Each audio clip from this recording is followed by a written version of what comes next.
and welcome to a very special episode of Going Over Our Freds, the internet's best Fred, Olen, Ray podcast. With me, as always, is Meredith, and I am Michael Kennedy. Today's episode is very special because we are celebrating the 70th birthday of Fred, Olen, Ray here on September 10th of 2024. Hard day to remember. It's not one of those never forget days. And in order to honor Fred, Olen, Ray, we are doing pretty much what we do with every other episode, but we thought, what the heck? What movie did we watch again? We watched The Phantom Empire, a 1987 sci-fi adventure comedy.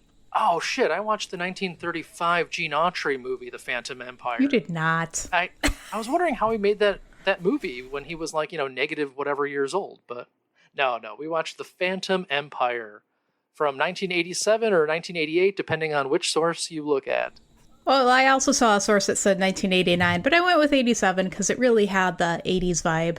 In many ways, I think this is an especially Fred, Olen, Ray movie. This is probably up there with Droid Gunner in terms of being the most Fred, Olen, Ray movie. Well, this movie opens up with a Fred, Olen, Ray classic. There's this text block to start off the movie, give some context. This says, "The story you are about to see is true. Nothing has been changed. These are the real people who lived this great adventure, and this is exactly the way it really happened, just as they told it to me. I really mean this." / Fred, Olen, Ray. I think he might be telling the truth this time. I think he's not going to be yanking our chain. This movie's basically just a documentary. I mean, it has that feeling to it. So how does this true life movie start? From the point of view of a being, a creature, one might say, that has a kind of kaleidoscope vision. Or, if you envision a movie where they're giving the point of view of a fly and you know that a fly has a bazillion eyes, it's that view. I completely forgot the movie started like that because it doesn't really come up or matter at all. No, it's just an interesting visual to kick off the movie. It just makes the movie really hard to see. Yeah.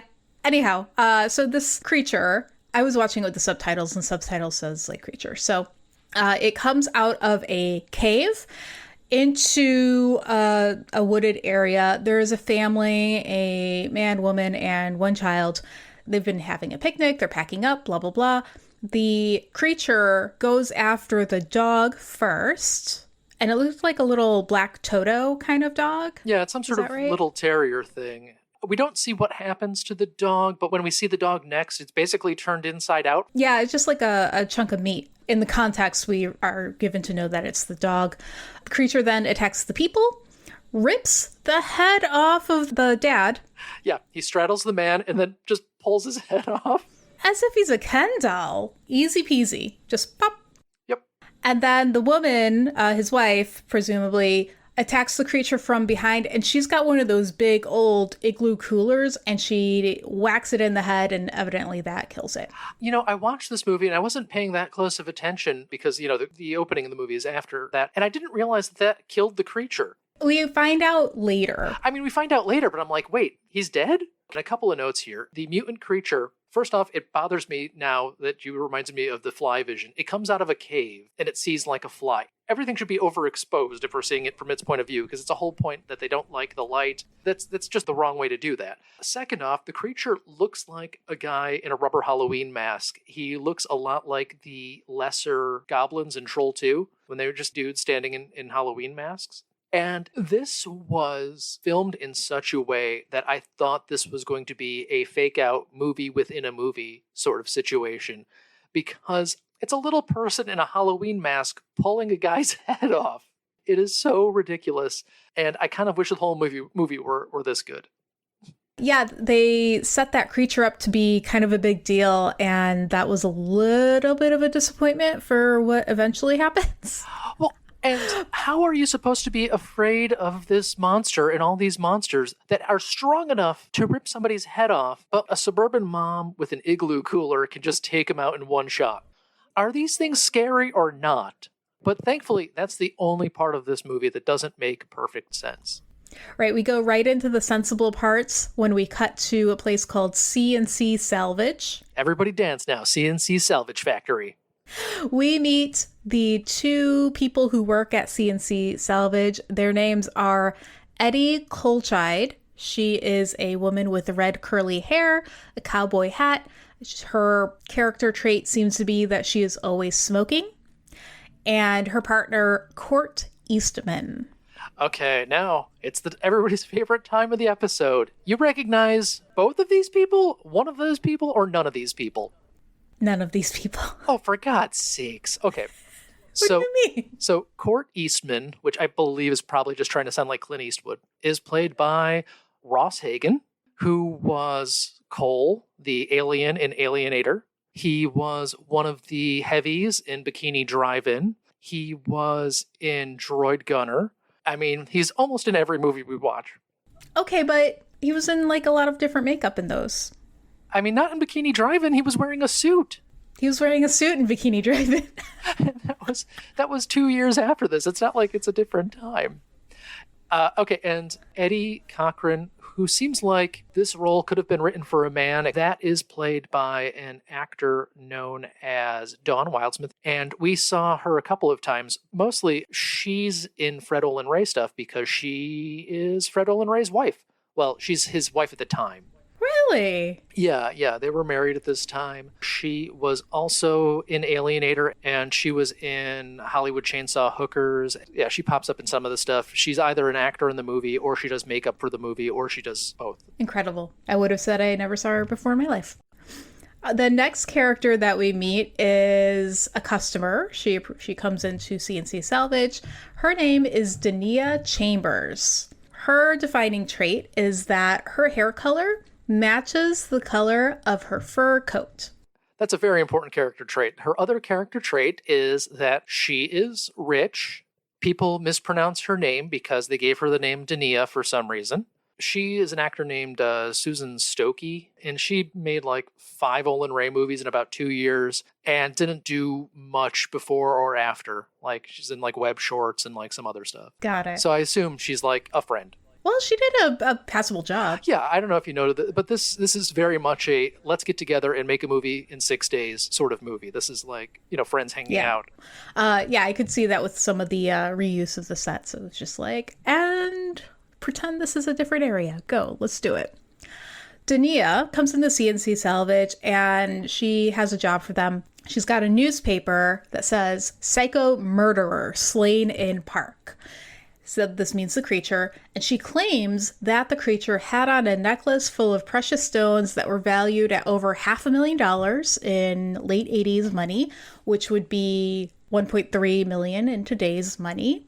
Dania thinks that the creature came from somewhere underground in a lost land called Relaya, but it's spelled Relaire in the subtitles. Yeah, it's supposed to be like Relaya, like Cthulhu Relaya. But yeah, they were kind of saying it strangely, and the subtitles did not pick that up. They did not. So she's got a job for them. She proposes an expedition to the lost city of Relaya because her dad had attempted to find it 20 years before and failed, and Court Eastman was a friend of her dad's or like known to him or something. Everybody knows that Relaya was in Southern California. I think that's common knowledge. Yeah, sunny. So now we're on to the expedition. First, they need a map of the lost city. Or how to get to the lost city. Court knows a guy. This guy's name is Bill, so they all head over to Bill's place. And we get to hear Bill's story because he was on that failed expedition 20 years before, I guess. They went into the cave and the creatures were there. And there were precious stones everywhere. But the creatures killed everyone on the trip except for Bill. And he's got like a bum leg from an injury, but he made it out. And he doesn't want to give them the map, but Court says, "Come on." And then Bill gives them the map. It's a scene that really lifts out, and because they don't really access the map at all, but it's also one of the reasons the film got made. Really? Yeah. First off, I should say that Bill is played by Russ Tamblyn. He's got a long career. He was in like 7 Brides for 7 Brothers as like the kind of like acrobatic youngest brother. And this is like 2 years before he was on Twin Peaks. And he's, of course, Amber Tamblyn's dad. So what Fred Olen Ray does is something called junk drawer movies. So this is from 1000misspenthours.com. I've got a little passage here. I'm going to read a little bit. It's long, but I'm going to try to skim through it a little bit. So it was Fred Olen Ray's habit during the 80s and 90s to maintain a well-stocked junk drawer of treatments, sketches, script drafts, and even completed but disembodied scenes as a reserve against opportunity unexpectedly knocking. If somebody offered him a gig out of nowhere, or an actor he especially wanted to work with suddenly became available for a brief period in the future, he would just use them. I'm paraphrasing here. So basically, he had John Carradine fuck around with him for one long improvised take, and he turned that into 5 movies. Like, he had 5 different John Carradine scenes to throw into random movies. So Fred Olen Ray was working on Commando Squad at the time, an uncharacteristically ambitious action movie where he built an entire bad guy military camp in the most arid section of Griffith Park, home to Bronson Canyon, the Vasquez Rocks, and several other oft-seen movie and TV shooting locations. At the end of the shoot, he got to thinking how many times he'd seen this place or that piece of the park, and remarked to Ross Hagen, who was a villain in that movie and the main actor in this movie, that it might be fun someday to try to shoot an entire movie without ever leaving Griffith Park. So Hagen liked the idea and encouraged Ray to write an appropriate script, and they kind of left it. But on the last day of principal photography, the shack set where he was filming inspired Ray to shoot a junk drawer scene about people buying a treasure map from a hermit. If that sounds familiar to you now, it should. For whatever reason, Ray and cinematographer Gary Graver became wildly excited about that scene, watching the dailies, and decided to not only build their project around it, but also that it and Ray's national The Many Faces of Griffith Park movie should be the same movie. 10 days later, Ray called out action for the first time on The Phantom Empire. So he wrote the script in a weekend, and then it was shot in about 6 days. Well, now I'm really impressed. This is better than some of the other movies we watched. Yeah. I mean, I'd much rather watch this than any of the kids' movies, honestly. Oh, yeah. Well, moving on from that scene that built this movie, the next morning, Dania, Court, and Eddie meet up to go to the cave, and we're joined by a couple of new characters, Andrew Paris and Professor Artemis Strock. They've been invited by Court. Paris is an archaeology intern at Miskatonic Institute, which was the first inkling I really had that this was Cthulhu universe, because I was really thrown off by Relia being spelled Relaire. Yeah. And Strock is a mineral. He's made out of minerals. He studies minerals. He's a rock guy. Dr. Rocks. Yeah. I was really thrown off by the fresh Cthulhu of Relaire pronunciation as well. Professor Strock is Robert Quarry, who was, again, he was an Alienator. He was in Droid Gunner, and he was in a movie called Cyclone, which a lot of these actors were also in Cyclone. It was made the same year, but also by Fred Olen Ray. I want to say Don Wildsmith was in that, and the actor who plays Andrew Paris was also in it. And even you, Meredith, should be able to recognize this guy, the man. He's a Reanimator guy. He's Reanimator guy, that's right. Mr. Jeffrey Combs, who is famous mostly for his Stuart Gordon movies, Reanimator and From Beyond and Castle Freak. He's also a big voiceover guy. Oh! He played The Question in Justice League Unlimited, and he's also a Star Trek guy. Really? Yeah. He played something like 9 different characters just on Deep Space Nine. He's got very distinctive lips, so that's why I recognized him. Yeah. But anyway, Jeffrey Combs is here, and so we have Robert Quarry, who's kind of like our older guy who's like not super into this. And then Jeffrey Combs, his main character trait is that for some reason, every woman in this movie finds him irresistible. Yes. However, I would replace the "for some reason" that you just used and say he seems to be the only male character that just wants to be helpful and does not have a secret, horrible, toxic male syndrome or hunting for minerals. He's just in it for the love of the adventure. Yeah, I mean, pretty much every other character in this movie is a complete asshole. Yeah, and I think that's why the women are gravitating towards him, because there's no other option. We also get to meet Pedro, who I thought would be some sort of meaningful character. I think they just did it for a gag, right? Because these guys are, the team is all together. They've done their intros. They're like, okay, we're going to head off. And they're like, don't forget about Pedro. And we're like, okay, where's Pedro? And Pedro is sleeping in the trunk of one of their cars. And so I guess that was like the funny bit, right? Get Pedro out of the trunk. Yeah, this was like the most cringy thing we've seen yet, though, too, because it was what looked to me a lot like a white guy doing a Speedy Gonzales accent. And I don't understand the point of this scene either. Like, it's supposed to be a joke, but like they're going on this days-long expedition, and his job is to watch their cars. So he's going to sit by both of their cars for like 3 days for some reason. Yeah, it doesn't make any sense. No, and it's not funny, and it's like, feels racist as hell, and then we just drop it entirely. Like, why is that even in the movie? Just cut that shit out. But this is also where the movie, I believe, passes the Bechdel test for the first time. Yep. Before Paris and Strzok come up, Court gives Eddie some coffee to help her wake up. She'd been sleeping in the car. She's grumpy. It's the morning. And in another kind of like meant to be funny moment, she dumps the coffee onto her own face, then offers some to Dania. And so Dania then responds to Eddie's like, she's got coffee all over her. She says, well, you look ready for action. And then Eddie responds, don't press your luck, sister. Look at that. We had a conversation. Yeah.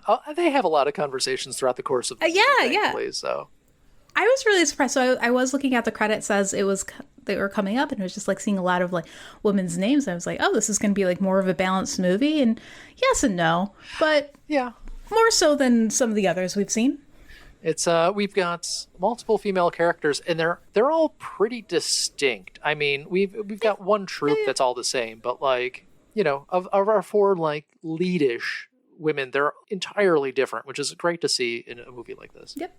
So now we're on to the cave. So it's Dania, Court, Eddie, Paris, and Strzok all going into the cave.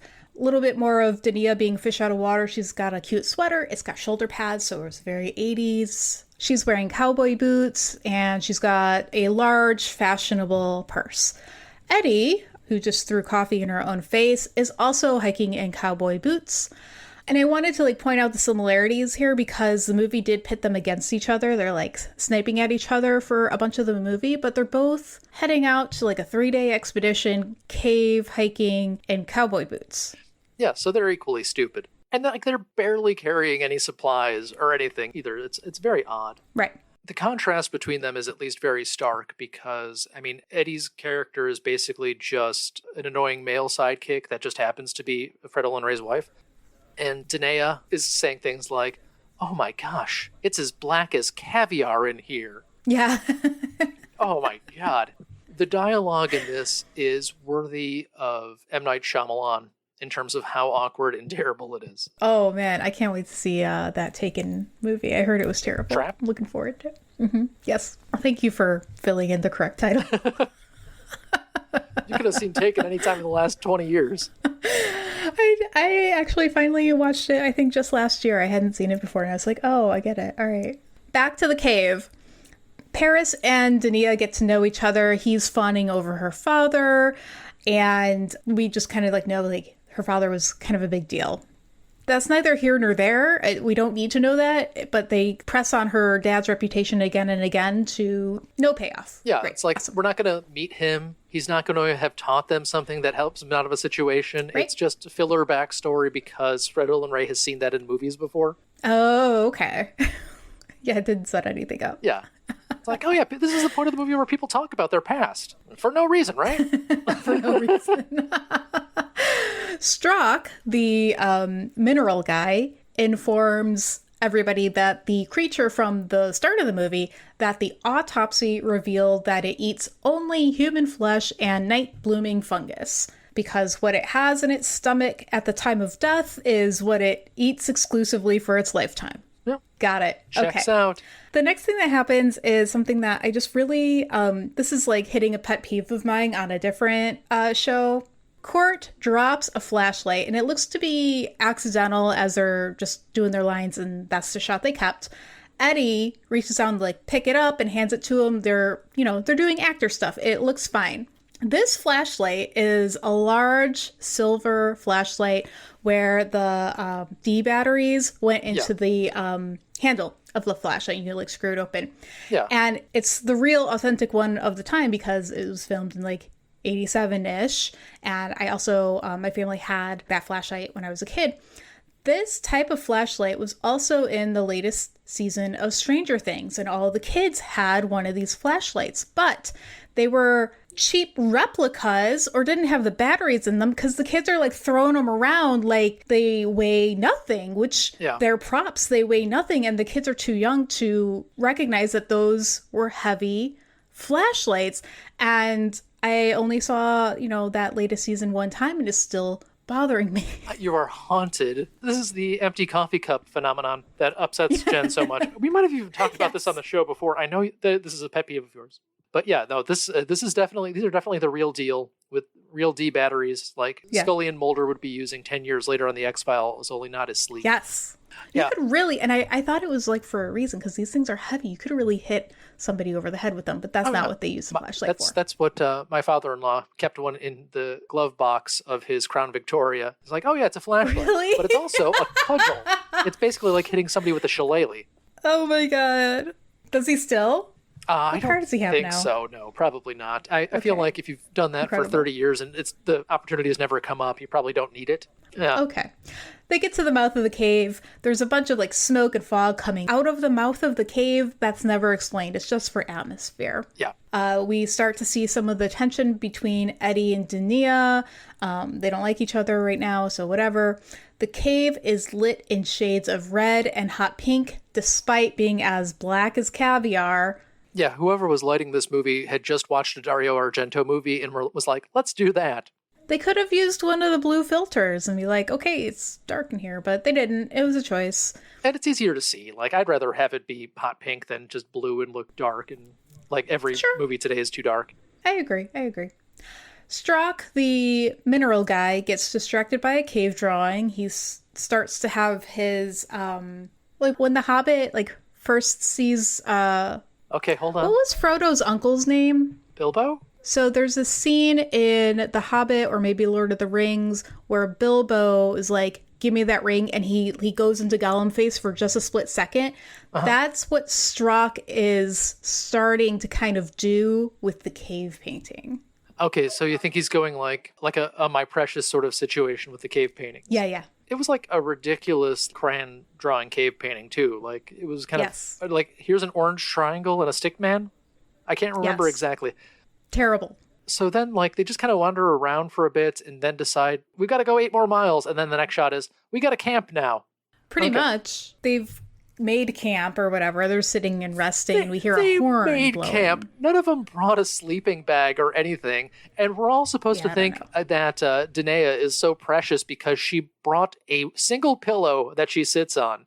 And like, you're supposed to be sleeping the night here and nobody brought shit. Jeffrey Combs' big plan is I have a can of Sterno that'll keep us warm over here. Like, what are you doing? And there is this tension between, are you going caving or are you going camping? If you're going caving, you have a certain amount of equipment, like a type of equipment. To like break rocks and get through? Yeah, and like you might have to climb, you might have to crawl. There's specialized equipment, as we learned from the 2005 movie, The Descent. Yep. That's a completely different experience for spending 3 days and you want to go camping and just like sleeping bag or whatever. It doesn't make sense to want to like do both. But this cave that is in this movie doesn't really turn into a cave system. It's just this huge, spacious... It's a huge, spacious, brightly lit cave. All the way down. And they even make a comment like, oh, it's getting so warm. As we get further into the earth, it's warming up. But they're getting further into the earth, and the cave is still incredibly spacious. Yeah. They just kind of wander around, too. They're not like taking a secret passage or anything like that. It's like, how is this city lost when you can just kind of walk there accidentally? Again, I will say this is a movie where a mutant killer is killed with a cooler, and the newspaper headline is "Killer Killed" and not "New Species Found." There are terrifying mole people. Headline. There are cannibalistic humanoid underground dwellers. They're real. Oh, watch out for Chuds. It kind of rolls off the tongue. Chud is overrated. I said it. Everyone acts like they're better than the movie. Well, all right. So now we're deep into the cave. It's warm. We're like fanning ourselves. There's a horn blowing in the distance. Nobody's disturbed by this. We cut to a scantily clad human woman. She's in kind of like She's in like a leather diaper. bikini. Yeah. Yeah, leather bikini-ish situation. She's running pursued by another creature, and it turns out to be it's a group of them. They're the ones that are blowing the horn. Yeah, and she's one of our 3 like direct to VHS superstars in this movie. That is, of course, somebody we've seen before in Hollywood Chainsaw Hookers. Yeah, was she like juggling the chainsaws, or what was she doing? Yeah, she was doing part of the Chainsaw Duel. She wasn't the Dance of the Seven Yes. Chainsaws. That was Linnea Quigley. This is Michelle Bauer, who we last saw, I think, in Bikini Drive-In, where she played basically herself. And she had my favorite cameo in Evil Tunes, where she really wants to have sex with, what's his name from all the Roger Corman movies? Dick Miller? Yeah. According to IMDb, this was her first union shoot, which I cannot believe this was a union shoot. And she's like, yeah, it was my first union shoot. I didn't have a single line of dialogue. Yeah, all she got was grunts because she's Yeah. supposed to be a prehistoric human with no language, or no language that this group can understand, at least. Oh, no, hold on. Jeffrey Combs can understand her because throughout the course of the movie, she grunts and points. Then Jeffrey Combs points in the same direction and says, she said go that way, which is not only hilarious in the, I'm doing it, I'm just saying what the computer said, Galaxy Quest situation, but it's also very much of you are in a meeting and a woman makes a point and then a man repeats it and everybody listens to the man. It's perfect. I can't imagine that's intentional, but maybe it was. And if either way, it's fucking hilarious. Yes, but it's a scathing criticism of contemporary. It's the patriarchy. The patriarchy is skewered here. And the one man who rejects toxic masculinity in the patriarchy, Jeffrey Combs, is rewarded by being lusted after by Michelle Bauer as the cave bunny and Danae, who wants to bang him because he knows who her dad is. And a certain other character we have not been introduced yet. So. Yeah, exactly. Well, let's get there. Let's get there quickly. Cave Bunny is running, pursued by the creatures. She runs basically right into Strock. Even though the cave is very spacious, she runs right into him. He grabs her and yells in her face, "Don't be afraid." So that fixes everything. So she's screaming, and the rest of the party are kind of like, whoa, what's going on? They're trying to catch up. As they catch up, Strock hits Cave Bunny, knocking her down because he's trying to help her. And they're all like, what the hell? He's like, I'm trying to help. Yeah, Robert Quarry is in his own movie because he is having fun with this too. The next scene here is the mutant attack, right? Yes. Yeah, and the mutants show up and almost all of our characters just draw on them and start shooting them for no reason.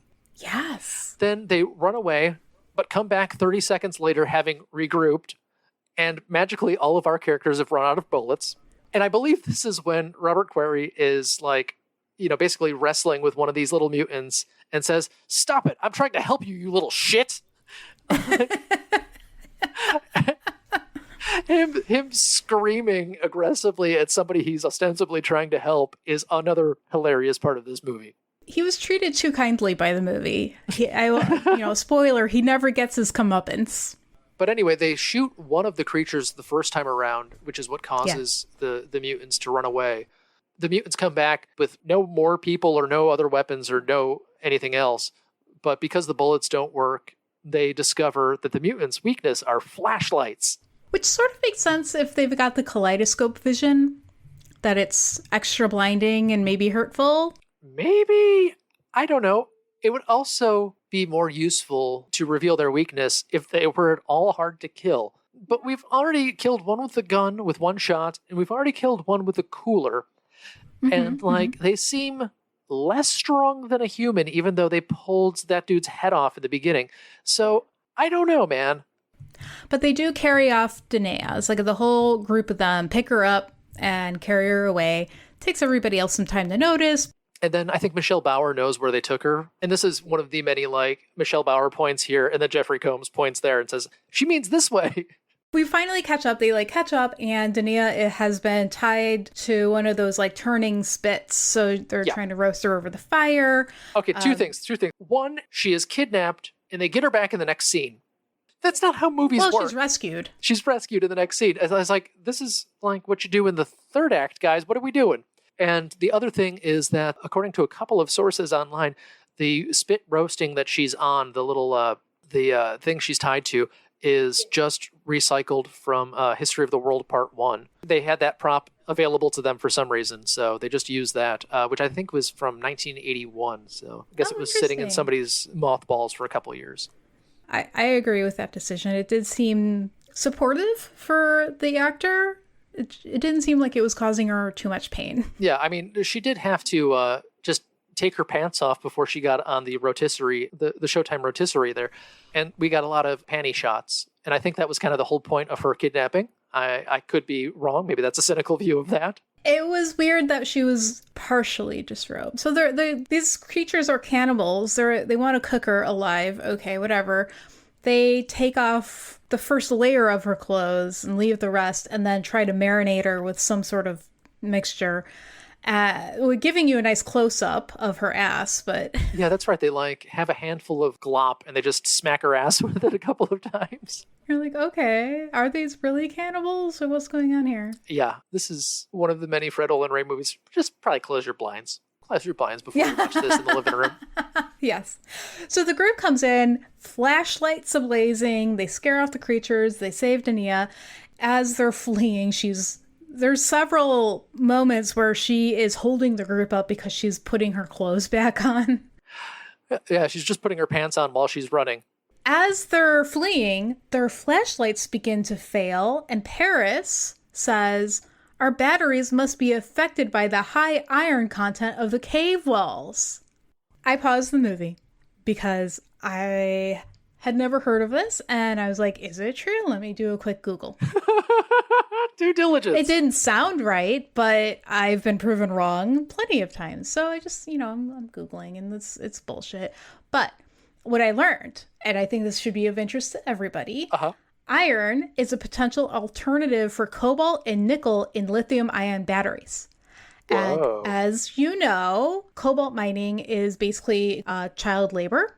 And so moving away from cobalt to iron would be a huge thing. It would be cheaper because iron's everywhere, and reduce child labor.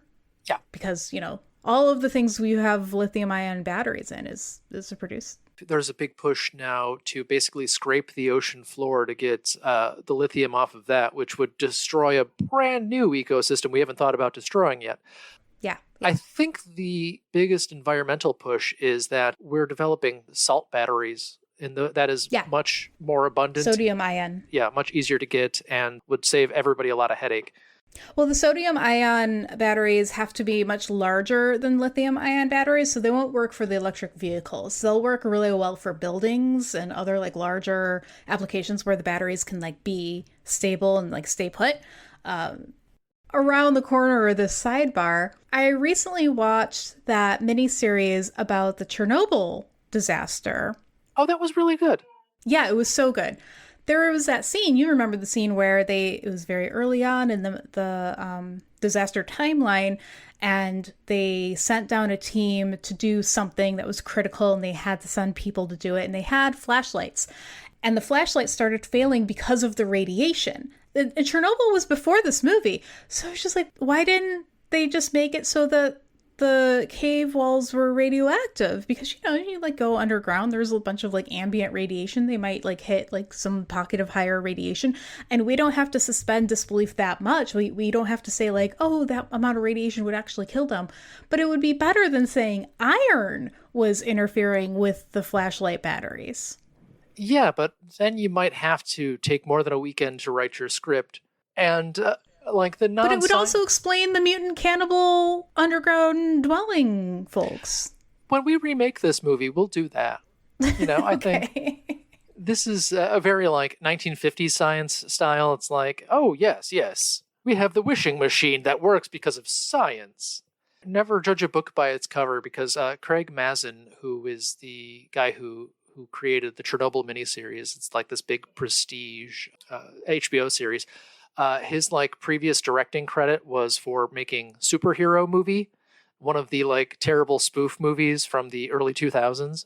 And it's just like, he's like a writer on like The Hangover 3 and like has mostly just done trash other than Chernobyl. So you never know like what people have got in them. Like everybody's got something good in there, right? Hopefully. This is why we're mining for gold in the Fred Olen Ray cave. And we didn't bring our sleeping bags. Well, this is the point where the movie completely changes. What do you mean? Yeah, it's no longer just a expedition to find a lost city. Now it's sci-fi. There's a giant robot? It appears suddenly. It's like a spawning in the cave, essentially. Or maybe I was looking away from the TV and then bam, robot on the screen. It's just like no build-up or anything like that. Just center frame. Here he is, guys. The 1970s version of Robbie the Robot. Yep. So, so Robbie the Robot has a bigger IMDb page than half this cast. This is the 70s kind of remodel of him or replica of him that you might have seen in Space Academy, I think was one of the things. And I want to say something called Project UFO that I don't know about. It basically looks like classic Robbie the Robot, but with a slightly different head. And it's firing a green laser going pew, pew, pew, pew, pew. I think he went to Jim Wynorski and has his chopping mall robot effects, basically. So the group is now engaged in a battle with the robot. Yeah, it wasn't clear to me who was the aggressor, but they're basically kind of jumping around the robot, trying to make it look exciting and action-filled because the robot's not able to move. It's just this guy in a huge suit. He can't see anything, obviously.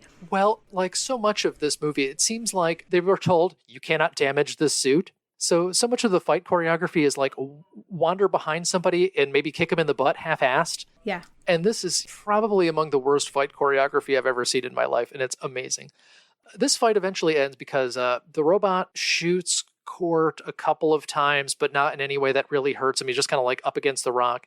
And then our aristocratic lead character, Danae, pulls out the world's smallest compact mirror and reflects the robot's laser beam directly into it, killing it. She was pleased as punch. She was so happy that she outsmarted it. But, I mean, it was the size of a quarter.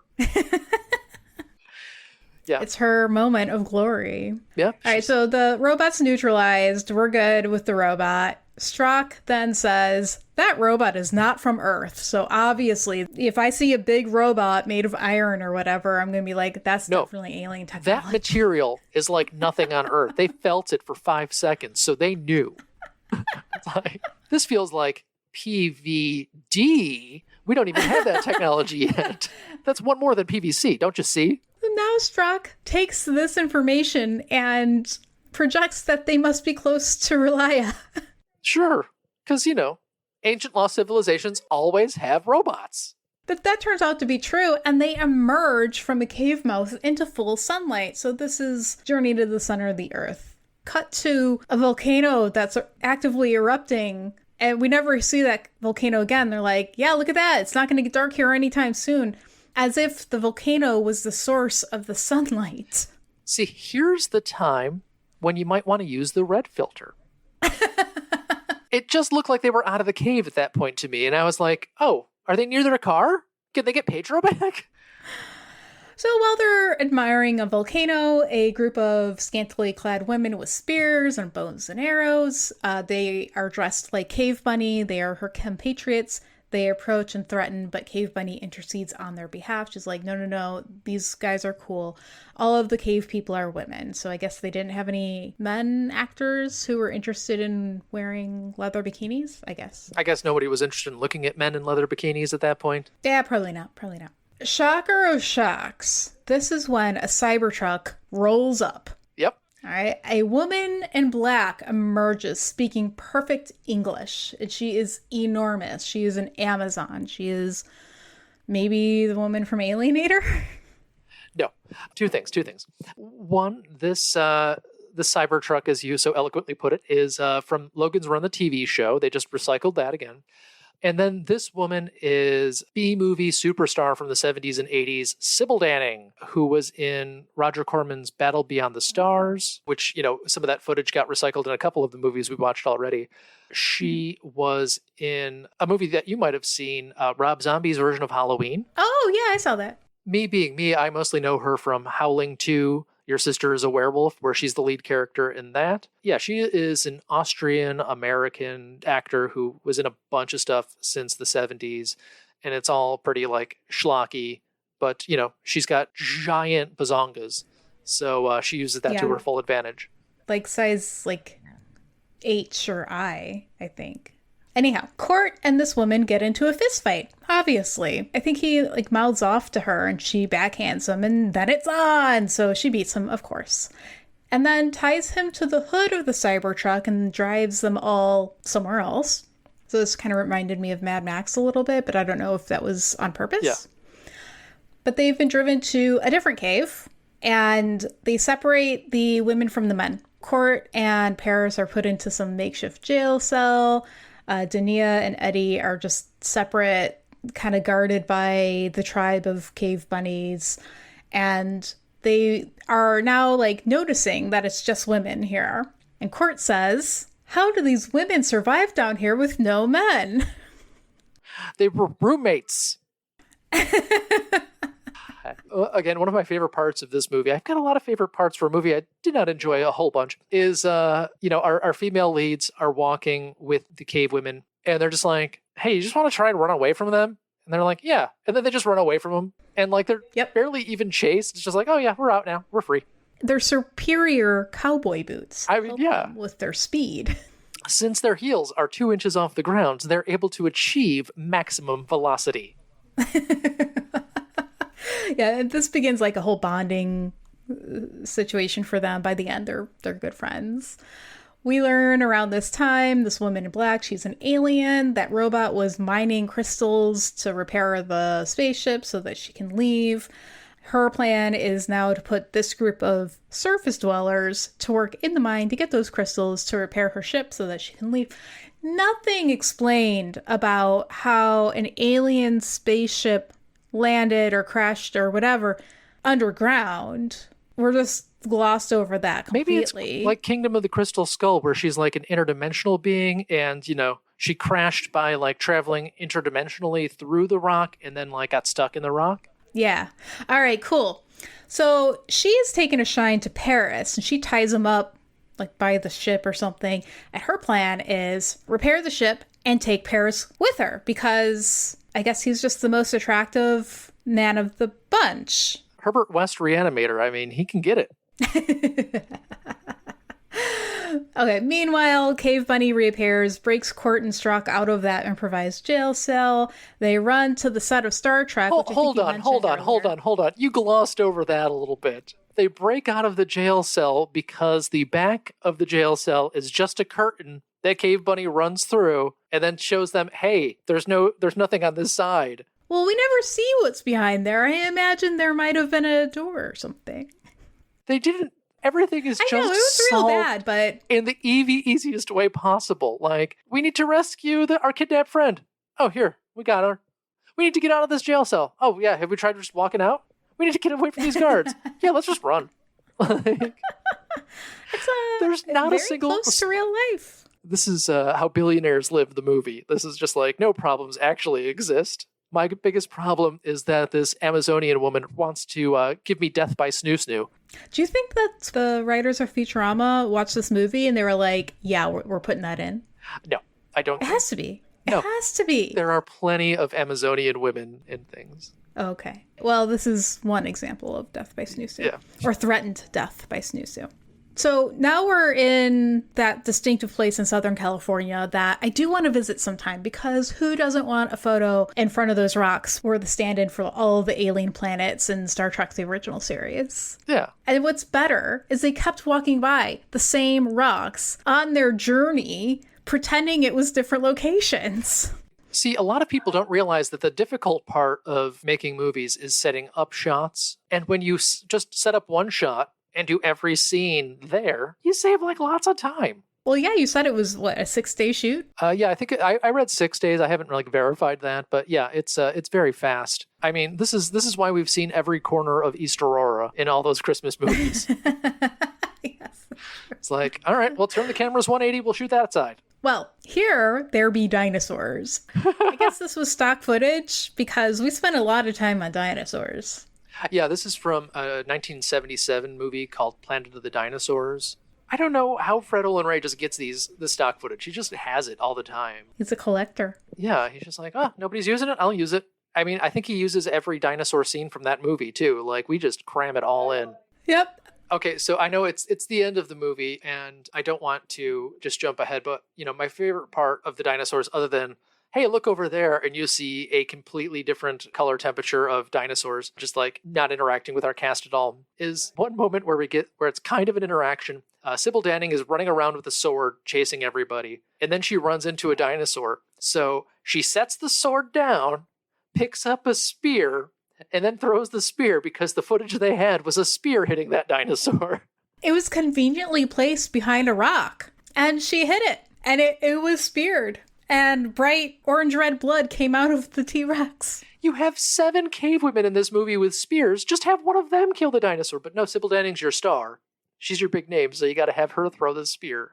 Like, or take it from a cave girl. Have a cave girl follow her. Like, but maybe she doesn't trust the cave girls because they let Eddie and Dania go. Yeah, why are they working together? I don't understand. It doesn't make any sense. It doesn't matter. So a callback to something that was mentioned in that scene with Bill, who had the treasure map.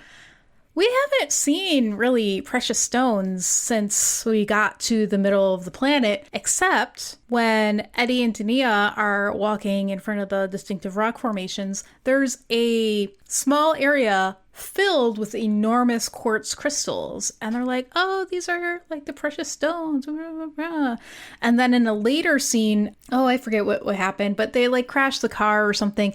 And there was like a hill of pebbles and diamonds. So they all like ran and like grabbed handfuls and stuffed it in their pockets. And they're like, diamonds and quartz, all the precious stones. Yeah, I threw us off by jumping ahead so much. So what happens, I believe, is that our women walk away. The men get out of the jail cell and they free Jeffrey Combs, and then they all run out of this cave.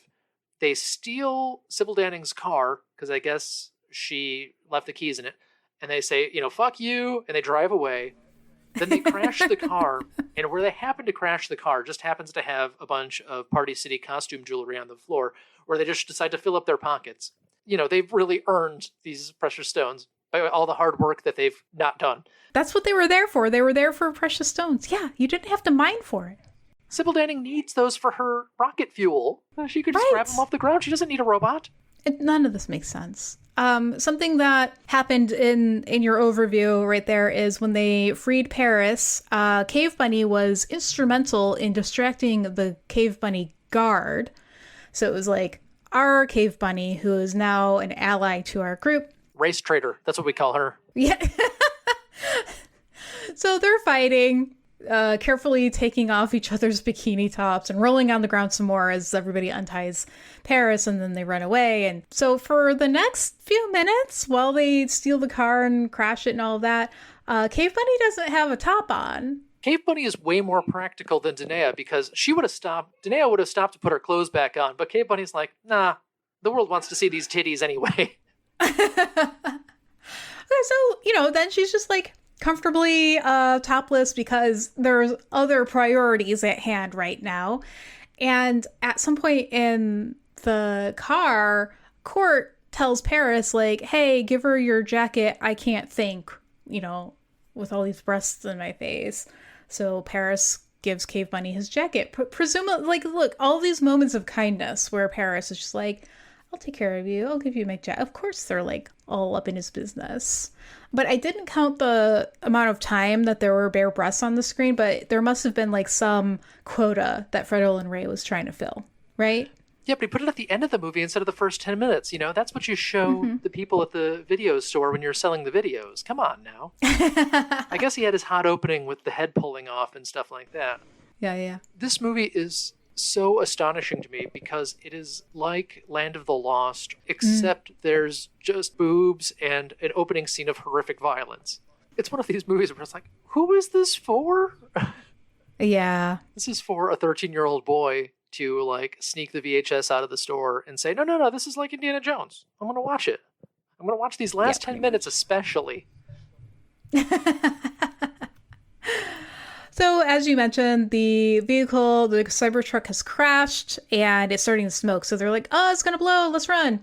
So our group runs in one direction. The alien woman has caught up, observes that the car is in a bad way, and she returns from whence she came, going back to where her spaceship is. She seems satisfied that she can't get, I don't know, she seems satisfied. So that's the end of that. She's no longer pursuing them. Our group gets out of the cave, and then there's a big kind of off-screen explosion from the cave, mouth of the cave, a bunch of flames, and you're like, yes, that is what lithium-ion batteries do when cars crash. We got it. And then the alien woman, on her way back through the cave, she encounters the cannibalistic humanoid underground creatures and says, like, she has her sword or something, says, now it's you who'll be sorry. So back to the creatures, because they disappeared. Like, as soon as Robot happened, we didn't see any of these creatures. Like the end of the first act? I don't think actually, I think 5-act structure? I don't know what act, how this movie works. You glossed over one of my favorite parts of the car explosion is the car crashes and Jeffrey Combs is like, this smells like hydraulic fluid. The car is going to explode, and Jeffrey Combs is like, explode? Like, and they all just run out. Oh my god. Yeah, my brain totally glossed over that, and I was just like, Cybertruck, lithium ion, great. It was a better explanation in my head. Yeah, well, it was a Cybertruck, and it got wet, therefore it stopped working. Yes. So they're out. They managed to get out to their actual home. We sort of know that because it was shot as the sun was going down. It's twilight, so we're like, oh, it can get dark. So we're in the real world again. They've got Cave Bunny with them. She is never going to be able to get back home. So, yikes. But they're going to deal with that tomorrow. For now, let's go celebrate. The end. Yeah. Does the movie end with Sybil Danning attacking the dinosaur with a spear, or? No, it ends with her, like, approaching the creatures and, like, you'll be sorry. Oh, and we get, right. Like, a post, like, not a postscript, like, a coming soon. So it says on the screen, coming soon, Phantom Empire 2, the land where time said fuck it. Man, Fred Olen Ray has to, like, somebody's got to make these sequels he promises us and never delivers us. Did you enjoy this movie? Okay, so part of the problem with this movie is that it is just shot so blandly. You shouldn't notice blocking in a movie, but it's all these like medium shots with everybody standing shoulder to shoulder delivering dialogue. And it is so uninteresting to watch. Thankfully, enough happens that you're just like constantly confused. Not a single plot point of this movie holds up to any scrutiny whatsoever. It's really easy to check out, but then all of a sudden you're like, wait, what? And maybe you have to rewind 15 seconds to see, like, what the fuck? I think Jeffrey Combs is, working at, like, 0.6 Jeffrey Combs, and he's still acting fucking circles around this entire cast. Turns out that guy's good. Well, what would you rate it in terms of, well, we were just talking about blocking, production value. What's your rating for production value? I'm going to say a solid 5 because this is a really use every part of the buffalo situation. Like, you've got this one scene with Russ Tamblyn that you were able to smash together. You've got all this footage from Planet of the Dinosaurs. Planet of the Dinosaurs, that script was written in 3 days, so that was another very well thought out production. You've got this borrowed Robbie the Robot suit. We've got the borrowed History of the World stuff. We've got the borrowed Logan's Run stuff. We've got the same location that everybody's already seen a million times. Yeah, this is a solid 5.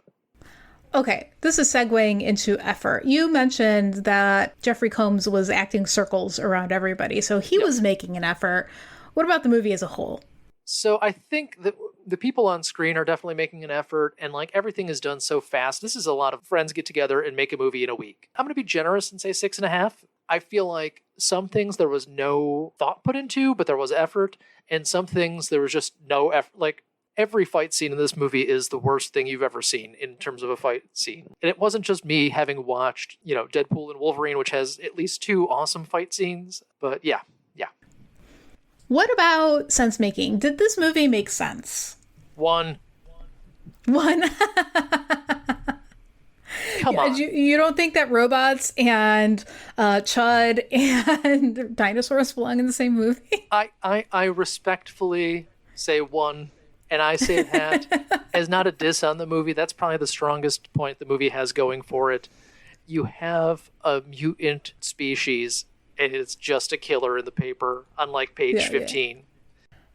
Yeah. Despite that, is this movie entertaining? This is a solid 6 in terms of entertainment. Like, your brain is kind of wondering what the hell is happening at any time. In many ways, it's like well shot, like it's in focus, it's on film, it looks nice, but it's just blocking, and the half-assedness is just so indifferent. I think the opening scene actually looks the best. Gary Graver is, he's good. He might be the only DP who worked with Ed Wood and Orson Welles. Well, that's some serious cachet there. Solid 6. So what do you have to say about Fred Olen Ray's 70th birthday? I assume he's going to make another 300 movies before he passes on to that great Phantom Empire in the sky. There are people who are better at making movies, but there is no one better at getting a movie made than Fred Olen Ray. Well, happy birthday, Fred Olen Ray. Happy birthday! We could sing the song because it's in the PD now, but I'm not gonna. So our next season will be a slightly shorter season, both in terms of episodes and time, but it is going to be the Christmas Gauntlet. I think what we'll do every week between Thanksgiving and Christmas, we will watch another Fred Olen Ray Christmas movie until we cannot take it anymore. If anybody has anyone they want to recommend that we have not done, email the pod at goingoverourfreds@gmail.com. And there is a way I think you can text the pod now too. That's a thing that... Oh, really? Yeah, our provider offers us that option. I don't think I've turned it on yet, but I don't know how that works, but we'll set it up. Yeah, text us and find out. Yeah, text us and find out. Well, we're looking forward to that. Release dates TBD, because we don't even have the movies yet. Happy birthday, Fred Olen Ray. Happy birthday, Fred Olen Ray!